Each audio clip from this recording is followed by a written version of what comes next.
মোহনা, কবি জেসমিন আক্তার।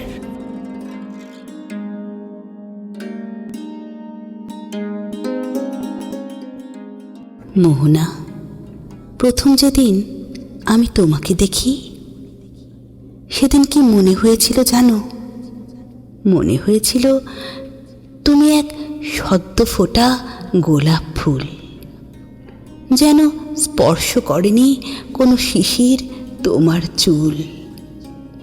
আরও মনে হয়েছিল সম্পূর্ণ পবিত্র তুমি, কৃত্রিম এক গোলাপ ফুল, যে কেউই হস্ত ধরে তুলে আনতে চাইবে, তুলে নিতে চাইবে তোমায়।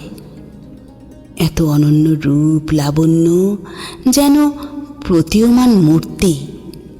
আমি তো সেদিন নির্বাক হয়ে অপলক দৃষ্টিতে তাকিয়েছিলাম তোমার মায়াবী চোখের দিকে। তুমি আনমনে চেয়েছিলে আমার দিকে, কি একটা যেন খুঁজে বেড়াচ্ছ আমার মাঝে। সেদিন তুমি না বলেই চলে গেলে। আমি হতভম্ব হয়ে তোমার চলে যাওয়া দেখছিলাম। মোহনা, তারপরে আবার যেদিন আমি তোমাকে দেখি, জানো সেদিন কেমন দেখাচ্ছিল তোমাকে?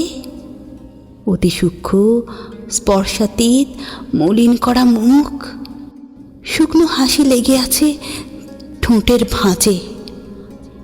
কে যেন তুলে নিয়েছে গোলাপের পাপড়ি। ঝলমলে রূপ লাবণ্য কালচে ভাব ধরেছে। চুলগুলো আজ এলোমেলো, কপালের টিপ লেপ্টে আছে কপালে। মোহনার মায়াবী চোখ থেকে টপ টপ করে অশ্রু পড়ছে। আর নিজেকে সামলাতে পারলাম না। আমি মোহনাকে জিজ্ঞেস করতে লাগলাম, বলো মোহনা, তোমার এমন করুণ পরিণতি কেন? কথা বলো। তুমি তো সেদিনও কথা বললে না, আজও কি কথা বলবে না? মোহনা, এই মোহনা, মোহনা, বলো না একটু কথা।